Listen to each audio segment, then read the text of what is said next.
രാഹുൽ മാങ്കൂട്ടവും ശബരിമല അയ്യപ്പനും ഇപ്പോൾ ഏതാണ്ട് കുഴഞ്ഞ അവസ്ഥയാണ്. പ്രതിപക്ഷ നേതാവ് വി.ഡി. സതീശൻ കലി പൂണ്ടിരിക്കുകയാണ് പാലക്കാട് പത്രസമ്മേളനത്തിൽ. അദ്ദേഹം പറയുന്നത് അയ്യപ്പന്റെ സ്വർണം കട്ട കള്ളന്മാർക്ക് വേണ്ടി പാർട്ടി കുടപിടിക്കുകയാണ് എന്നാണ്. മോഷണക്കേസിൽ പ്രതികളായി അറിയപ്പെടുന്ന 2 CPM നേതാക്കളാണ് ഇപ്പോൾ അകത്ത് കിടക്കുന്നത്. എന്നിട്ടും ആ പാർട്ടി എന്തെങ്കിലും തരത്തിലൊരു നടപടി എടുക്കുന്നുണ്ടോ? പാർട്ടി സെക്രട്ടറി ആയിട്ടുള്ള MV ഗോവിന്ദൻ ഇതിനെതിരെ ഒരക്ഷരം മിണ്ടിയിട്ടില്ല. പാർട്ടിയുടെ മുന്നണിയിലെ ആരും ഇതിനെതിരെ മുന്നോട്ട് വന്നിട്ടില്ല. സ്കൂളിൽ പഠിക്കുന്ന കുട്ടികൾ പെൻസിൽ കട്ടതോ ബുക്ക് കട്ടതോ ആയിട്ടുള്ള കാര്യമല്ല ഇത്. ഏറ്റവും കൂടുതൽ ഭക്തരെത്തുന്ന ലോകത്തിലെ തന്നെ ഏറ്റവും വലിയ ക്ഷേത്രങ്ങളിലൊന്നായ ശബരിമലയിൽ നിന്ന് കോടിക്കണക്കിന് വില വരുന്ന സ്വർണം കട്ട കേസാണിത്. സത്യത്തിൽ കള്ളന്മാരെ സംരക്ഷിക്കുകയല്ലേ CPM ചെയ്യുന്നത്? കേരളത്തിന്റെ മുഖ്യമന്ത്രി പിണറായി വിജയൻ ആഭ്യന്തര വകുപ്പിന്റെ കൂടി ചുമതലയുള്ള വ്യക്തിയാണ് അദ്ദേഹം. അദ്ദേഹത്തിന്റെ ഏറ്റവും അടുത്ത 2 ആളുകളാണ് ഇപ്പോൾ ജയിലിൽ, വാസുവും പത്മകുമാറും. എന്നിട്ടും പാർട്ടി ഇതിനെതിരെ പ്രതികരിക്കാതെ ഇരിക്കുമ്പോൾ സ്വാഭാവികമായും ആരായാലും ചിന്തിച്ചു പോകും, പാർട്ടിക്കും ഇതിൽ പങ്കുണ്ടോ എന്ന്. അവർ നടപടിയെടുക്കാൻ പേടിക്കുകയല്ലേ എന്ന്. പ്രതികളുടെ ചോദ്യം ചെയ്യലിൽ പ്രധാനപ്പെട്ട CPM നേതാക്കൾക്കെതിരായി മൊഴി കൊടുത്താൽ സ്വയം കുടുങ്ങുമോ എന്ന പേടി അവർക്കുണ്ട്. ഈ പ്രധാനപ്പെട്ട കാര്യം ഇങ്ങനെ ഒരിടത്ത് കിടക്കുമ്പോൾ രാഹുൽ മാങ്കൂട്ടത്തെ കുറിച്ചുള്ള അനാവശ്യ ചോദ്യങ്ങൾ ചോദിച്ച മാധ്യമങ്ങൾക്ക് കണക്കിന് മറുപടി കൊടുക്കുന്ന വി.ഡി. സതീഷിനെ നമുക്കൊന്ന് കണ്ടുനോക്കാം. പ്രവർത്തനങ്ങൾ ഊർജ്ജസ്വലമായി നടന്നു വരികയാണ്. അതിന്റെ ഭാഗമായിട്ടാണ് Palakkad press club meet the leader എന്ന പരിപാടി സംഘടിപ്പിക്കുന്നത്. നമ്മുടെ ഈ പരിപാടിയിൽ ആദ്യമായി പങ്കെടുക്കുന്നത് നമ്മുടെ കേരളത്തിന്റെ ബഹുമാനപ്പെട്ട പ്രതിപക്ഷ നേതാവ് വി.ഡി. സതീശനാണ്. അദ്ദേഹത്തെ ഏറെ സ്നേഹാദരങ്ങളോടെ പാലക്കാട് പ്രസ് ക്ലബ്ബിന് വേണ്ടി ഈ പരിപാടിയിലേക്ക് സ്വാഗതം ചെയ്യുകയാണ്. അതോടൊപ്പം നമ്മുടെ DCC പ്രസിഡന്റായിട്ടുള്ള തങ്കപ്പേട്ടനും പരിപാടിയിൽ പങ്കെടുക്കുന്നുണ്ട്. അദ്ദേഹത്തെയും ആദരപൂർവ്വം പരിപാടിയിലേക്ക് സ്വാഗതം ചെയ്യുന്നു. ഓരോ തെരഞ്ഞെടുപ്പും നമ്മുടെ നാടിന്റെ പുരോഗതിയെ ലക്ഷ്യമാക്കിക്കൊണ്ടുള്ള ചർച്ചകളും സംവാദങ്ങളും ഒക്കെ ആവണം എന്നാണ് ആഗ്രഹിക്കുന്നത്. ആ തരത്തിലേക്ക് ഉള്ള ചർച്ചകളും സംവാദങ്ങളും ഉണ്ടാവണം. മറ്റ് വിവാദങ്ങളെ മാത്രം കേന്ദ്രീകരിച്ചുകൊണ്ടുള്ള ഒരു സംവാദമാണ് പൊതുവെ നമ്മുടെ തെരഞ്ഞെടുപ്പ് ഘട്ടങ്ങളിൽ ഉയർന്നു വരാറുള്ളത്.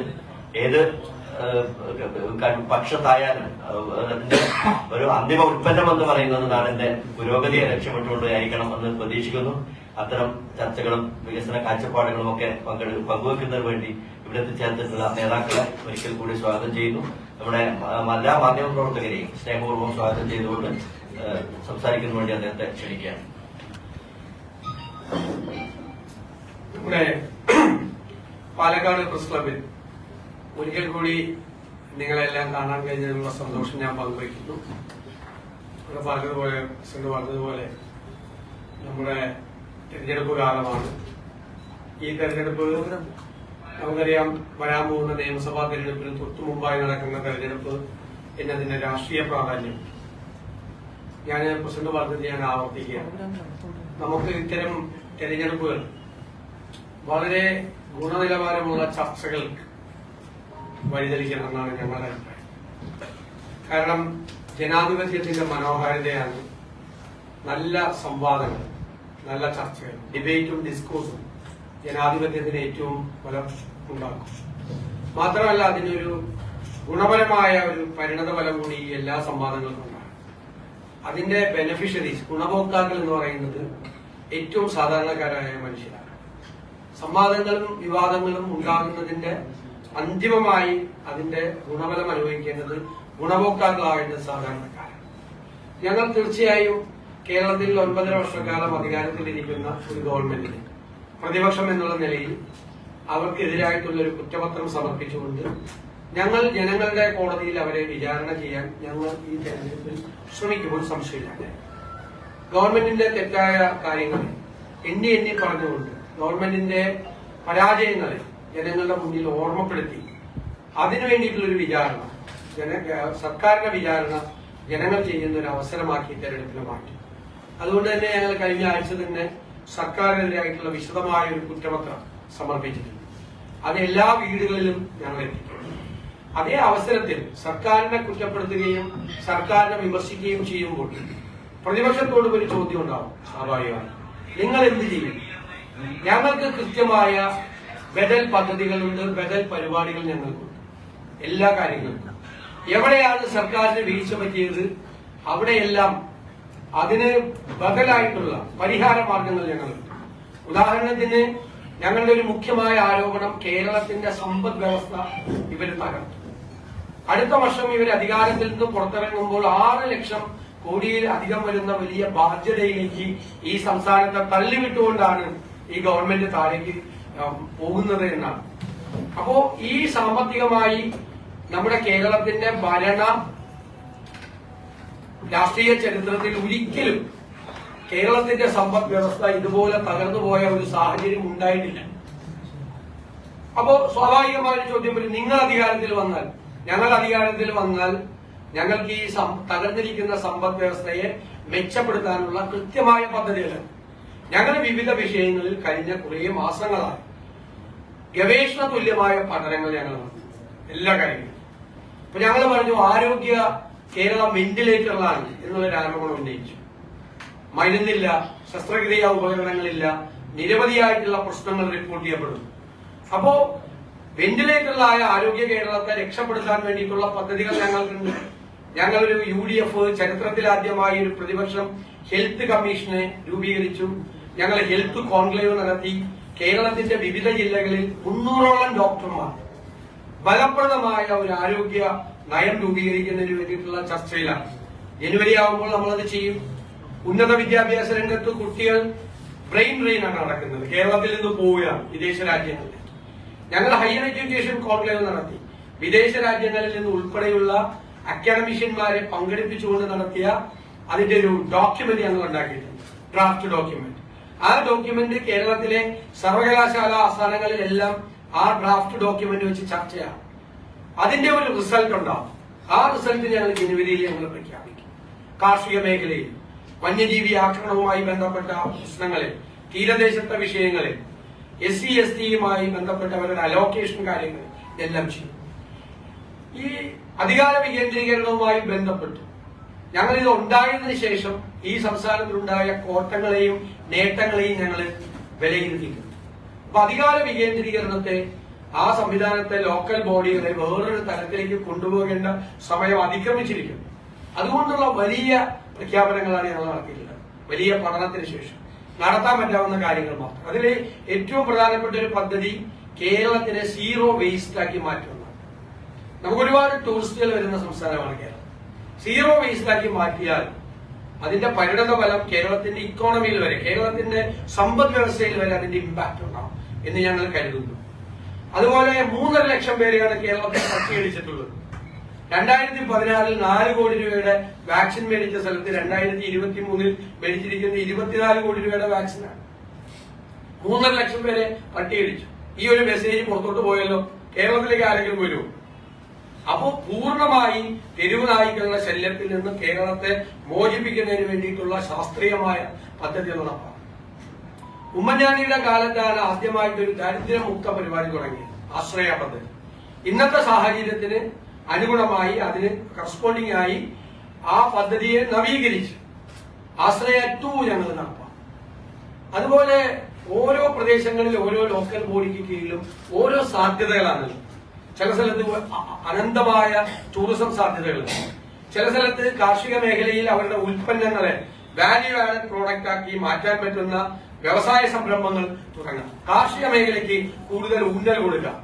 അങ്ങനെയുള്ള ഓരോ ലോക്കൽ ബോഡിയുടെയും വ്യത്യസ്തതകൾ തിരിച്ചറിഞ്ഞുകൊണ്ടുള്ള ലോക്കൽ ഇൻവെസ്റ്റേഴ്സ് മീറ്റ്, അവിടുത്തെ മുൻഗണനകളെ അടിസ്ഥാനമാക്കി അവിടെ കൂടുതൽ നിക്ഷേപം ഉണ്ടാകാൻ ലോക്കൽ ബോഡി ബേസ് ചെയ്തുകൊണ്ടുള്ള ഒരു വലിയ ലോക്കൽ ഇൻവെസ്റ്റേഴ്സ് മീറ്റ് ഞങ്ങൾ ഉദ്ദേശിക്കുന്നു.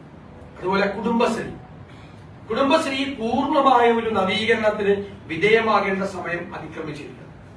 കുടുംബശ്രീയുടെ അടുത്ത ലക്ഷ്യം, ഞങ്ങളുടെ ലക്ഷ്യം, കുടുംബശ്രീ അംഗങ്ങളായ സ്ത്രീകൾ സ്വയം പര്യാപ്തരാക്കുക. സാമ്പത്തികമായി ഒരു പുരുഷനെയും ആശ്രയിക്കാൻ സ്ത്രീകൾക്ക് സാമ്പത്തികമായ സ്വയം പര്യാപ്തത ഉണ്ടാക്കുക എന്നുള്ള ഒരു വലിയ ലക്ഷ്യത്തിലേക്ക് പൂർണ്ണമായി കുടുംബശ്രീയെ നവീകരിക്കും. തൊഴിലുറപ്പ് പദ്ധതിയും അയ്യങ്കാളി തൊഴിലുറപ്പ് പദ്ധതിയും കുറെ കൂടി പൂർണ്ണമായി 100 തൊഴിൽ ദിനങ്ങൾ ഉറപ്പുവരുത്തുന്ന രീതിയിൽ കുറെ കൂടെ ഭംഗിയായിട്ട് പരിഷ്കരിക്കും. ഏറ്റവും പ്രധാനമായ, ചുരുക്കി പറയാം, പദ്ധതികൾ ആസൂത്രണം ചെയ്യുന്ന കാര്യത്തിൽ കുറെ കൂടെ ശാസ്ത്രീയമായ ഒരു സമീപനം ഉണ്ടാവും. പദ്ധതികൾ നടപ്പാക്കി കിട്ടുന്നതിനുള്ള നടപടിക്രമങ്ങൾ ലഘൂകരിക്കും. പദ്ധതി നിർവഹണം, അതാണ് വലിയ വെല്ലുവിളി. കേരളം മുഴുവൻ ഞങ്ങൾ നിയമസഭാ തെരഞ്ഞെടുപ്പിൽ വലിയ ഒരു കാര്യം ഞങ്ങൾ പറയാൻ ആഗ്രഹിക്കുന്നതിന് മുൻപ് പദ്ധതികൾ സമയബന്ധിതമായി നടപ്പാക്കാൻ ഉറപ്പുവരുത്തുന്നതിന് വേണ്ടി അത് ലീഗലൈസ് ചെയ്യും. അക്കൗണ്ടബിലിറ്റി. ഒരു കൊല്ലം കൊണ്ട് നടപ്പാക്കേണ്ട പദ്ധതി 365 ദിവസം നടപ്പായില്ലെങ്കിൽ 366ാമത്തെ ദിവസം അതിൽ ഉത്തരവാദികളായ ആളുകൾ ഉത്തരം പറയേണ്ട, അക്കൗണ്ടബിലിറ്റി ഉണ്ടാകേണ്ട, അതിനെ നിയമവൽക്കരിക്കും. ഇങ്ങനെയുള്ള കുറേ പദ്ധതികളാണ് ഞങ്ങൾ ആഗ്രഹിക്കുന്നത്. ഞാൻ എല്ലാ വിദ്യാഭ്യാസ ആരോഗ്യ രംഗങ്ങളിലൊക്കെയുള്ള നിരവധി പദ്ധതികൾ ആവിഷ്കരിച്ചിട്ടുണ്ട്.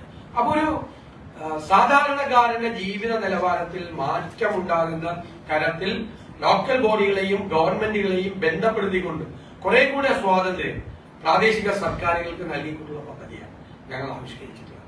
അപ്പോൾ ഒരു വശത്ത് സർക്കാരിനെതിരായ, സർക്കാരിന്റെ തെറ്റുകൾക്കെതിരായ അതിശക്തമായ ആക്രമണം, മറുവശത്ത് വളരെ പോസിറ്റീവായിട്ടുള്ള ബദൽ പദ്ധതികൾ.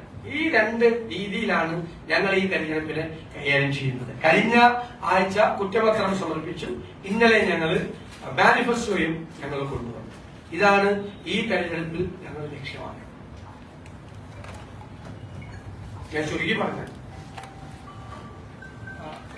തദ്ദേശ സ്വയംഭരണ തെരഞ്ഞെടുപ്പിൽ സംസ്ഥാനത്താകെ യുഡിഎഫിന്റെ ഒരു സാധ്യത ഇപ്പോൾ ഒരു വിലയിരുത്തലൊക്കെ നടക്കുമ്പോൾ, പ്രത്യേകിച്ചും പട്ടികയുടെ സൂക്ഷ്മ പരിശോധന എല്ലാം കഴിഞ്ഞു, ഒരു ചിത്രം തെളിഞ്ഞിരിക്കുകയാണ്. ഒരു വിലയിരുത്തൽ എങ്ങനെയാണ്? ഞങ്ങള് ഉജ്ജ്വലമായ വിജയം ലോക്കൽ ബോഡി തെരഞ്ഞെടുപ്പിൽ യുഡിഎഫിനുണ്ടാവും.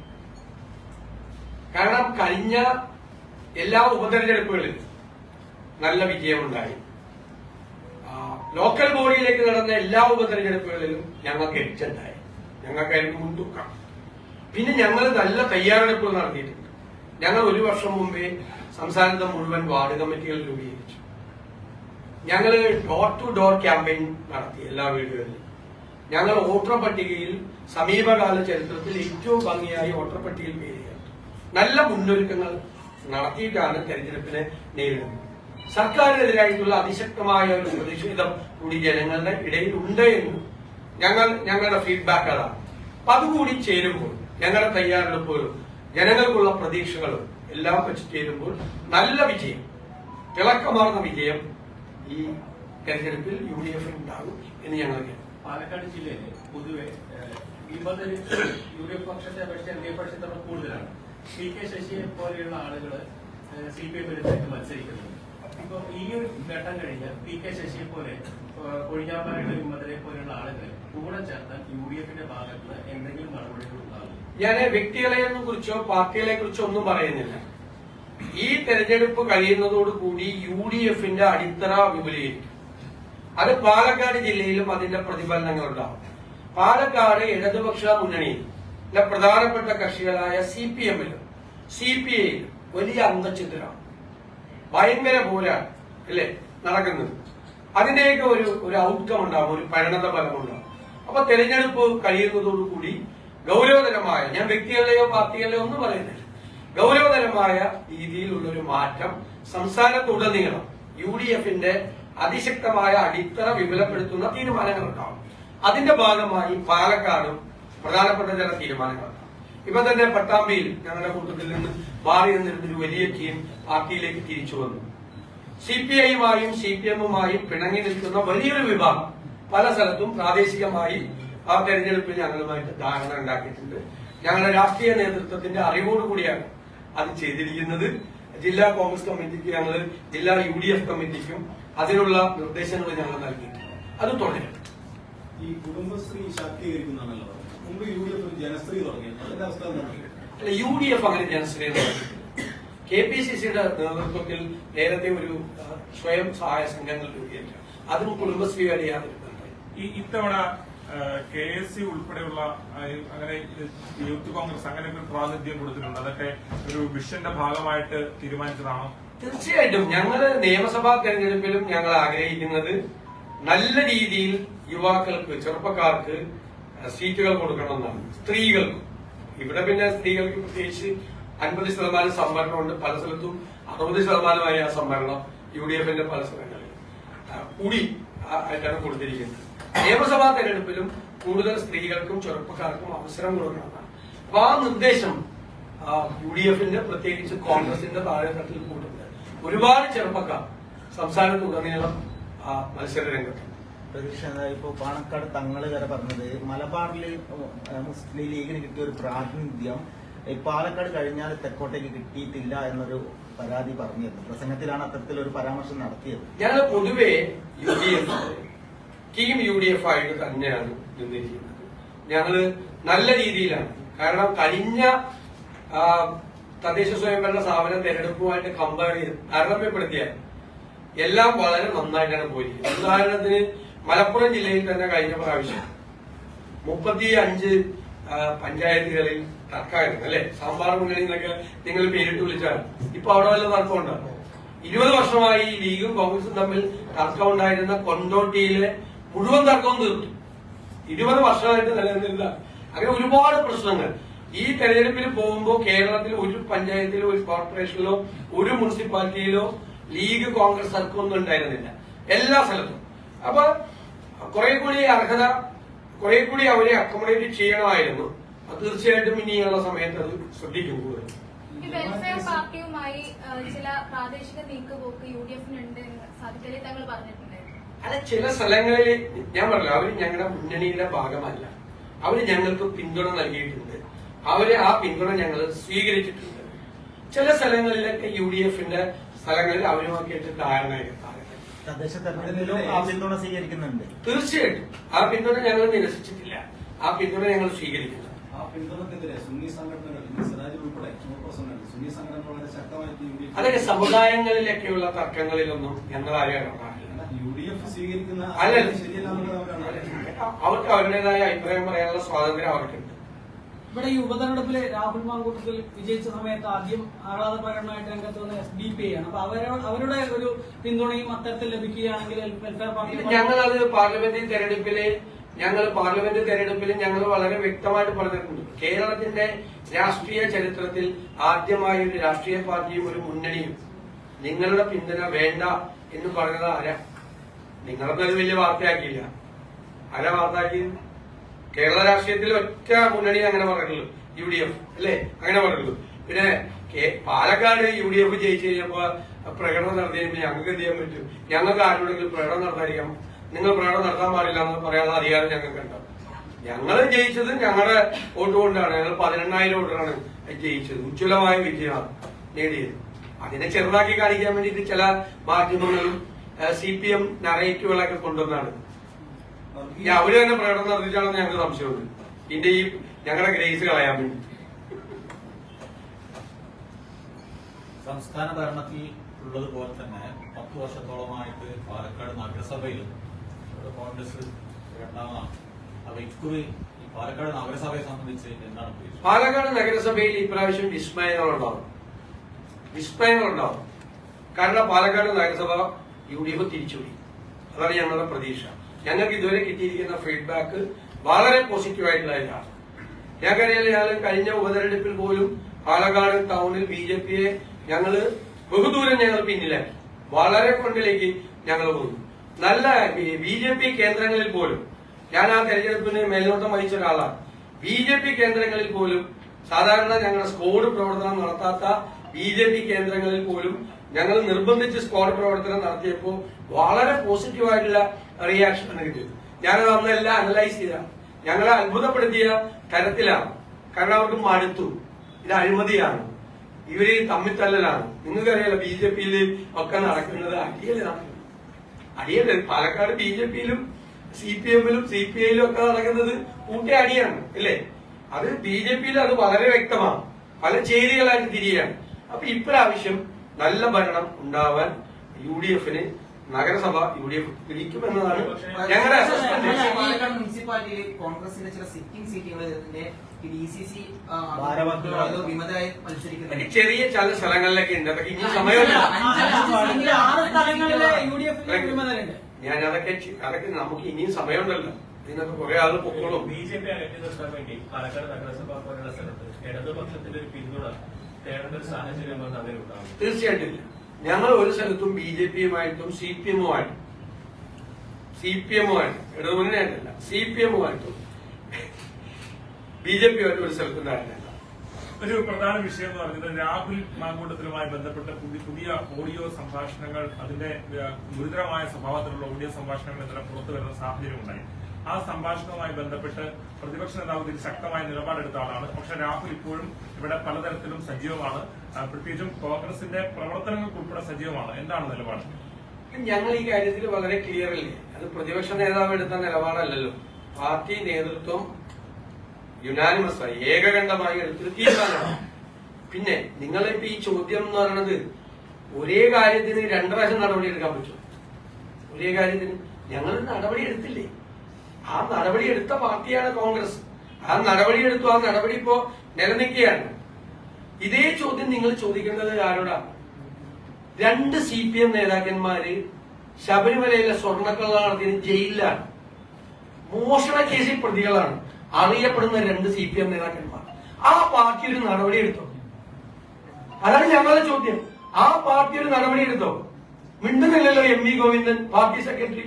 മോഷണ കേസിൽ പ്രതികളായി ജയിലിലാണ്. വെറും മോഷണമല്ല, അയ്യപ്പന്റെ സ്വർണം അടിച്ചു മാറ്റിയ കേസിലെ പ്രതികളായിട്ട് ജയിലിലാണ്. അവർക്കെതിരെ ഒരു നടപടി എടുത്തോ? അതിന്റെ അർത്ഥം അവരെ സംരക്ഷിക്കാനുണ്ട് അല്ലെ? കേരളത്തിന്റെ മുഖ്യമന്ത്രി ആഭ്യന്തര വകുപ്പിന്റെ കൂടെ ചുമതലയുള്ള ആളല്ലേ? ജയിലിലല്ലേ നേതാക്കന്മാർ 2 പേരെയും? അദ്ദേഹത്തിന്റെ ഏറ്റവും അടുത്ത ആളുകളാണ് ഈ 2 പേരും. വാസു മുഖ്യമന്ത്രിയുടെ ഏറ്റവും അടുത്ത ആളാണ്. പത്മകുമാർ പണ്ട് VS പിണറായി പോരാട്ടം നടക്കുന്ന കാലത്ത് VSന്റെ കയ്യിൽ നിന്നും പത്തനംതിട്ട ജില്ലയെ മോചിപ്പിച്ച് പിണറായിയുടെ കയ്യിൽ കൊണ്ടുപോയി കൊടുത്ത ആൾ എന്ന നിലയിൽ ദേവസ്വം ബോർഡ് പ്രസിഡന്റാക്കിയ ആളാണ് പത്മകുമാർ.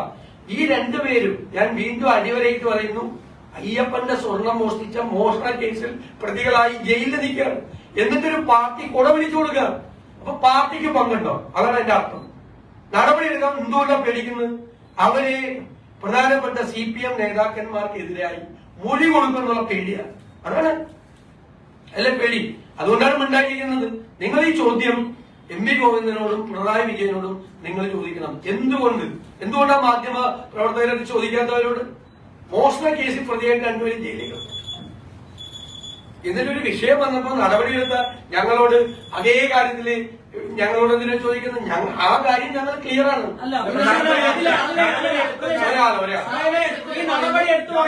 പക്ഷെ പാലക്കാട് ജില്ലയിൽ പല സ്ഥലത്തും തെരഞ്ഞെടുപ്പ് പ്രവർത്തനങ്ങളൊക്കെ സജീവമാണ്. ഊട്ടി വെച്ചൊക്കെ വീടുകൾ കയറി ഒന്നുകൂടെ പറയാം. അതായത് ഈ സ്ഥാനാർത്ഥി നിർണയ ചർച്ചയിൽ വരെ ഈ രാഹുൽ മാങ്കൂട്ടത്തിൽ സ്ഥാനാർത്ഥി നിർണയ ചർച്ച അതിലെല്ലാം രാഹുൽ സജീവമായിട്ടുണ്ട്. UDF സ്ഥാനാർത്ഥികൾക്കൊപ്പം കോൺഗ്രസ് സ്ഥാനാർത്ഥികൾക്കൊപ്പം വീട് കയറിയുള്ള പ്രചരണമുണ്ട്. അങ്ങനെ പാർട്ടിയിൽ നിന്നും പുറത്താക്കപ്പെട്ട ആളുകൾക്ക് അത്തരത്തിൽ പരിപാടികളിൽ പങ്കെടുക്കാൻ കഴിയുമോ ഇല്ല? ഇതൊക്കെ സംഘടനാപരമായ കാര്യങ്ങളാണ്. അതെല്ലാം KPCC പ്രസിഡന്റിനോട് നിങ്ങൾ ചോദിച്ചാൽ അദ്ദേഹം മറുപടി പറയും. ഞാൻ സംഘടനാപരമായ കാര്യങ്ങൾക്കൊന്നും ഞാൻ മറുപടി പറയത്തില്ല. അദ്ദേഹത്തിനെതിരായിട്ട് സസ്പെൻഡ് ചെയ്തിട്ടുള്ളതാണ്. അദ്ദേഹത്തെ പാർട്ടിയിൽ നിന്ന് പുറത്താക്കിയില്ല. സസ്പെൻഷൻ നടപടിയാണ് പാർട്ടി സ്വീകരിച്ചിട്ടുള്ളത്. ഇത് സംബന്ധിച്ചുള്ള എന്ത് കാര്യം വേണമെങ്കിലും നിങ്ങൾ KPCC പ്രസിഡന്റിനോട് ചോദിച്ചു. താങ്കൾക്ക് മറുപടി പറയാൻ പറ്റുന്ന ഒരു കാര്യമുണ്ട്. ഏതില് VK ശ്രീകണ്ഠൻ കഴിഞ്ഞ ദിവസം പറഞ്ഞത് അദ്ദേഹം പ്രചരണത്തിന് ഉൾപ്പെടെ ഇറങ്ങുന്നത് UDFന്റെ MLA ആയതുകൊണ്ടാണെന്നാണ്. UDFന്റെ MLA ആണെന്ന് പറയുമ്പോൾ അങ്ങനെ ഒരാൾ ഇറങ്ങുമ്പോൾ സ്വാഭാവികമായിട്ടും അതിന് താങ്കൾ മറുപടി പറയും. ഈ കാര്യത്തെ കുറിച്ച് എനിക്ക് പറയാനുള്ളത് എല്ലാം പറഞ്ഞു. ഞാൻ നിങ്ങൾ ആഗ്രഹിക്കുന്ന മറുപടി എന്റെ വ്യക്തതയ്ക്ക് വേണ്ടിയിട്ടാണ്. പാർട്ടി നടപടി നേരിട്ട ഒരു വ്യക്തിക്ക് ഇത്തരത്തിൽ കോൺഗ്രസിന്റെ പ്രവർത്തനങ്ങൾക്ക് പ്രത്യേകിച്ചും സ്ഥാനാർത്ഥി നിർണയ ചർച്ചയ്ക്കും മറ്റു പരിപാടികൾക്കും വരാൻ കഴിയുമോ, പങ്കെടുക്കാൻ കഴിയുമോ? നിങ്ങളത് KPCC പ്രസിഡന്റ് കൂടുതൽ നടപടികൾ ഇനി ഞാൻ പറയാൻ പാടില്ല. ഈ വിഷയത്തിൽ ഇനി കൂടുതൽ നടപടികൾ ഉണ്ടാകുമോ? ഞാൻ പറഞ്ഞല്ലേ, ഞാനല്ല അത് പറയേണ്ടതാണ്. KPCC പ്രസിഡന്റ് പറയുന്നത്. പാലക്കാട് നഗരസഭയിൽ ഇപ്പോ ഭരണം പിടിക്കുക എന്നുള്ളതാണ് ലക്ഷ്യം പറഞ്ഞത്. അപ്പൊ ഈ ഇത്തരത്തിലൊരു വ്യക്തിയെ മുൻനിർത്തിയിട്ട് നിങ്ങൾ വോട്ട് തേടുമ്പോ അതൊരു മോശം ഇമ്പാക്ട് അല്ലേ ഉണ്ടാക്കുക? ഇപ്പൊ കേരളം മുഴുവൻ 2 മോഷണ കേസിലെ പ്രതികളെ സംരക്ഷിച്ചുകൊണ്ട് CPM വോട്ട് തേടുന്നത്.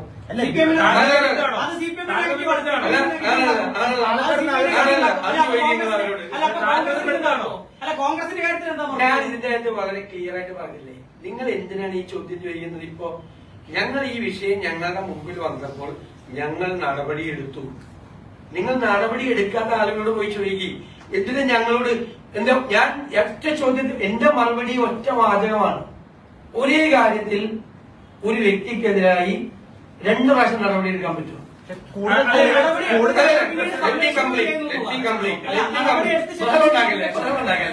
ബഹളമുണ്ടാക്കില്ല, അത്ര ആവശ്യം കാണിക്കില്ലേ, ബഹളമുണ്ടാക്കില്ലേ.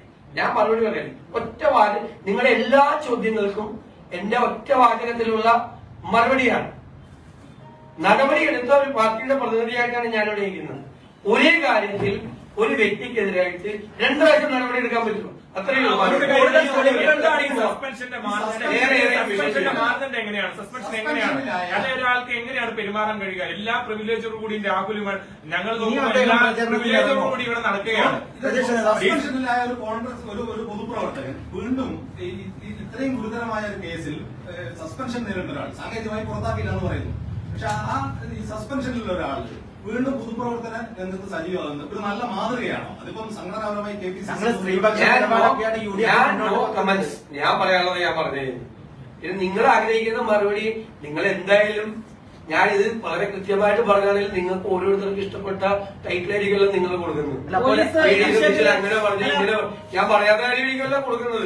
പ്രത്യേകിച്ച് കയ്യിലും ദേശാഭിമാനി പുതിയ പുറത്തു വരുന്ന പശ്ചാത്തലത്തിൽ പോലീസും കുറച്ചുകൂടെ നടപടികളിലേക്ക് കടക്കേണ്ടതല്ലേ? രാഹുൽ ഇനിയും പ്രചരണത്തിന് ഇറങ്ങും സ്ഥാനാർത്ഥികളുടെ കൂടെ? ഞാൻ പറയില്ല, എനിക്ക് പറയാനുള്ളത് ഇക്കാര്യത്തിൽ പറഞ്ഞു.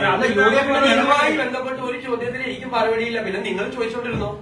നിലവിൽ ഈ പത്മകുമാറിനെ അറസ്റ്റ് ചെയ്തിരിക്കാം, ഈ ശബരിമല കവർച്ച ചെയ്തത്. അതിൽ CPM ഇക്കാര്യത്തിൽ ഒരു മൃദു സമീപനമാണോ? തീർച്ചയായിട്ടും ഞാൻ അതല്ലേ പറഞ്ഞത്. ശബരിമല ധർമ്മശാസ്താവിന്റെ സ്വർണം കൊള്ളയടിച്ചതിന്റെ പേരിൽ ജയിലിൽ കിടക്കുന്ന പാർട്ടി നേതാക്കൾക്കെതിരായി ഒരു നടപടി പോലും എടുത്തിട്ടില്ല. മോഷണ കേസിലെ പ്രതികളാണ് അവരെ പ്രൊട്ടക്ട് ചെയ്യണം പാർട്ടി CPM. അതായത് പേടിച്ചിട്ടാണ്. അവർക്കെതിരായി നടപടി എടുത്താൽ അവര് ഇനിയും അറിയപ്പെടുന്ന CPM നേതാക്കന്മാർക്കെതിരായി മൊഴി കൊടുക്കുന്നതാണ്. ആദ്യം ഇവര് പറഞ്ഞാൽ ഏതോ ഒരു പോറ്റി ചെയ്താണെന്നാണ്. അന്ന് പ്രതിപക്ഷം പറഞ്ഞാൽ എന്താ? ഏതോ ഒരു പോറ്റി ചെയ്തതല്ല, CPM നേതൃത്വത്തിന്, ദേവസ്വം ബോർഡ് നേതൃത്വത്തിന്, മന്ത്രിമാർക്ക് എല്ലാം ഇതിൽ പങ്കുണ്ട് എന്നാ പ്രതിപക്ഷം പറഞ്ഞു. പിന്നെ കോടതി പറഞ്ഞല്ലോ. ഇത് അറിഞ്ഞിട്ട് അവിടെ ഇത്രയും വലിയ കൊള്ള നടന്നു എന്ന് അറിഞ്ഞിട്ടും വീണ്ടും എന്താ ചെയ്ത്? അത് ജനങ്ങളാരും അറിഞ്ഞിട്ടില്ല എന്ന് മനസ്സിലാക്കിയിട്ട് വീണ്ടും കക്കാൻ ഇറങ്ങിയതല്ലേ? വീണ്ടും ഉണ്ണികൃഷ്ണൻ പോറ്റിക്ക് ഇതെടുത്ത് കൊടുത്തുകൊണ്ട് ഇല്ലേ? അതല്ലേ കോടതി ചോദിച്ചത്? വ്യാജ ചെമ്പുമാല ഉണ്ടാക്കി ഒറിജിനൽ കൊണ്ട കോടീശ്വരന് വിറ്റു. ഞാൻ ഇത് ഏത് കോടീശ്വരനാണ് വിറ്റത് എന്ന് മുൻ മന്ത്രി കടകംപള്ളി സുരേന്ദ്രൻ വ്യക്തമാക്കണമെന്ന് ഞാൻ പറഞ്ഞു. അതിനെതിരായി എനിക്ക് കേസ് കൊടുത്തു. ഇപ്പൊ എന്തായി സ്ഥിതി? ഇപ്പൊ മൊഴിയുണ്ടോ കടകംപള്ളി സുരേന്ദ്രനെതിരായിട്ട്? കടകംപള്ളി സുരേന്ദ്രന്റെ ഏറ്റവും അടുത്ത ആളായിരുന്നു ഉണ്ണികൃഷ്ണൻ പോറ്റി എന്നുള്ളത് ഞങ്ങളുടെ തെളിവുകളുണ്ടല്ലോ, SITയുടെ കയ്യിൽ തെളിവുകളുണ്ടല്ലോ.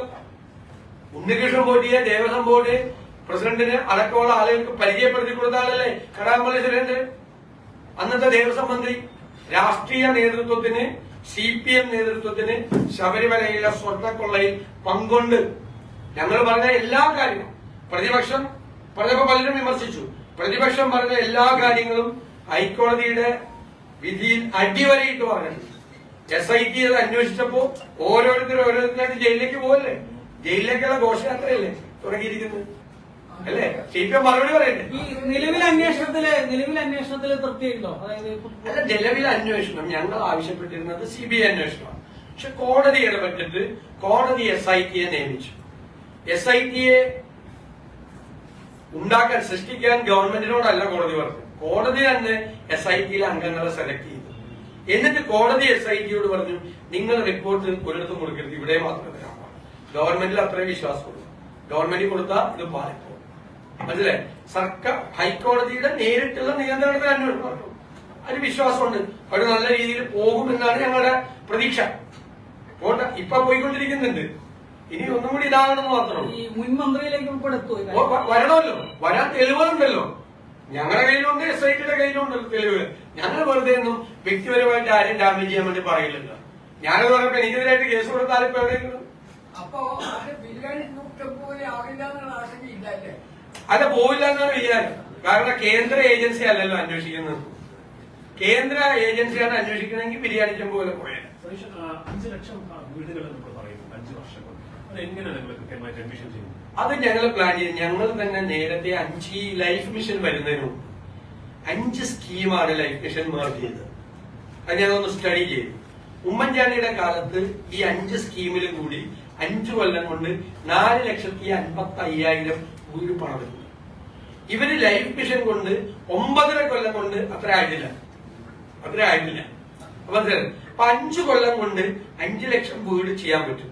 ഇനിയിപ്പോ വീട് നിർമ്മാണത്തിന്റെ തുക കൂടി കൂട്ടേണ്ടി വരും. 5 ലക്ഷം രൂപയിൽ ഈ പറയുന്ന സ്ഥലത്തുള്ള വീട് വെക്കാൻ പറ്റില്ല. കാരണം കെട്ടിട നിർമ്മാണ സാമഗ്രികളുടെ വില കൂടി അത് വർദ്ധിപ്പിച്ചു. അപ്പൊ കേന്ദ്ര സ്കീമുകളെയും സ്റ്റേറ്റ് സ്കീമിനെയും ലോക്കൽ ബോഡി സ്കീമിനെയും എല്ലാം മർജ് ചെയ്തുകൊണ്ടുള്ള ടാർഗറ്റ് ഞങ്ങൾ ഫിക്സ് ചെയ്തിരിക്കുന്നത്. അത് ഞങ്ങൾ ഉമ്മൻചാണ്ടി സർക്കാരിന്റെ കാലത്ത് എങ്ങനെയാണ് അത് ചെയ്തിരിക്കുന്നത് എന്ന് ഓരോ സെക്ടറിലും സ്റ്റഡി ചെയ്തിട്ടാണ് ഞങ്ങൾ ഈ കൺക്ലൂഷനിലേക്ക് എത്തുന്നത്. ഉമ്മൻചാണ്ടി സർക്കാരിന്റെ കാലത്ത് 5 ലക്ഷം വീടുകൾ 4,55,000. 4,55,000 തെറ്റാണ്. അന്ന് നിയമസഭ ഇപ്പൊ കാര്യമില്ല, നിയമസഭാ രേഖകൾ കൃത്യമായി പറയുന്നുണ്ട് 330 സംഖ്യ വീടെ കൊടുത്ത് കൃത്യമായി 4,50,000 വീട് അന്നില്ല. ഞാൻ ഇക്കാര്യത്തില് നിയമസഭയിൽ നിന്നുകൊണ്ട് വെല്ലുവിളിച്ചതാണ് മുഖ്യമന്ത്രി അടക്കം ഉള്ള ഭരണവർഷത്തെ മുഴുവൻ. താങ്കളുടെ കയ്യിൽ ഏത് കണക്കാണെന്ന് അറിയില്ല, എന്റെ കയ്യിൽ, അതായത് 1ാം പിണറായി സർക്കാരിലെ മന്ത്രിമാർ, ഞങ്ങൾ ഒരുമിച്ചല്ല ചോദിച്ചത്, ഞങ്ങൾക്കല്ല ബുദ്ധി ഉണ്ടായിരുന്നത്, ഒരുമിച്ച് ചോദിച്ചാൽ കണക്ക് തരില്ല, വിവരം ശേഖരിച്ചു വരുന്നത്.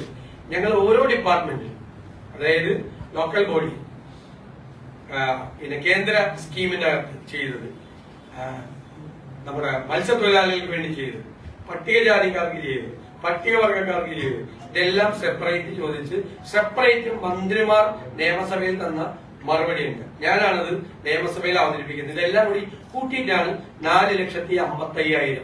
ഇതിൽ ഏതെങ്കിലും ഒരെണ്ണം കുറവുണ്ടോന്ന് വെല്ലുവിളി. കാരണം വെല്ലുവിളി ഏറ്റെടുക്കാൻ ഗവൺമെന്റിന് പറ്റുമോ?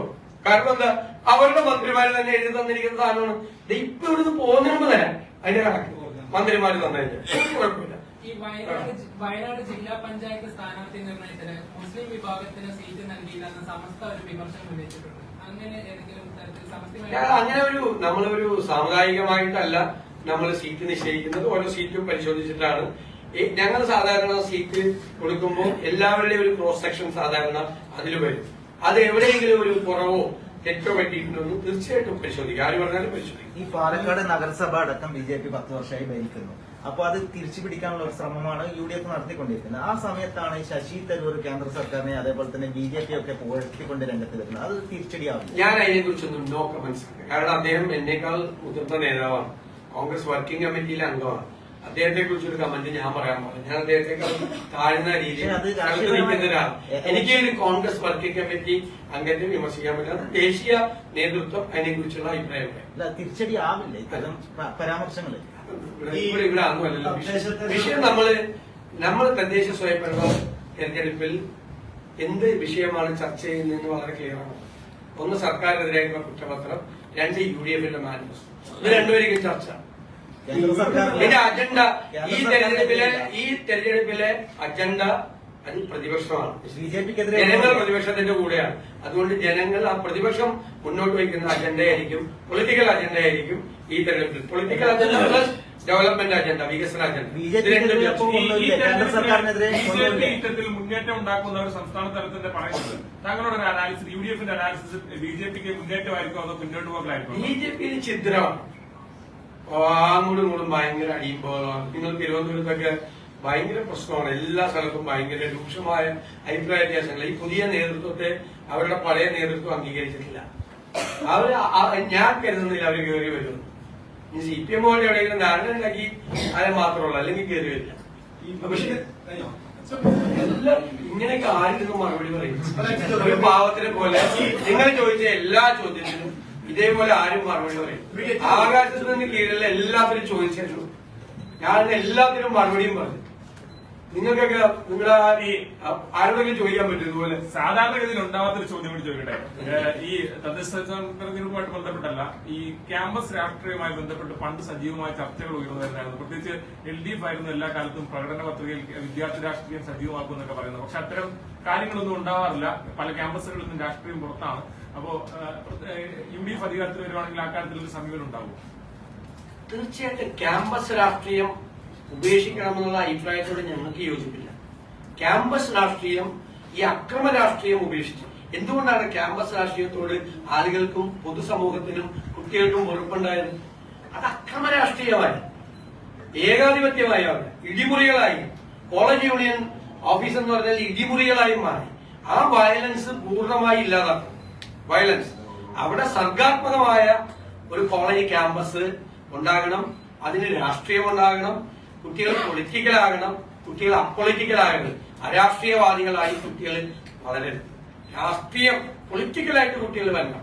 ജനാധിപത്യവാദികളായി, അല്ലെ, സ്ത്രീപക്ഷവാദികളായി, എൻവയൺമെന്റിനെ കുറിച്ച് ചിന്തിക്കുന്നവരായി, ഏറ്റവും സൈഡ് ലൈനിലായി കിടക്കുന്ന പാർശ്വവൽക്കരിക്കപ്പെട്ടവരെ ചേർത്ത് നിർത്തണം എന്നുള്ള ചിന്ത വരുന്ന, പൊതുസമൂഹത്തെ കുറിച്ച് ധാരണയുള്ള പൊളിറ്റിക്കലായി, ഏതെങ്കിലും കക്ഷി രാഷ്ട്രീയത്തിൽ അംഗമാണെന്നല്ല, പൊളിറ്റിക്കലായി തന്നെ സർഗാത്മക രാഷ്ട്രീയവും സർഗാത്മക ക്യാമ്പസും ഉണ്ടാകും.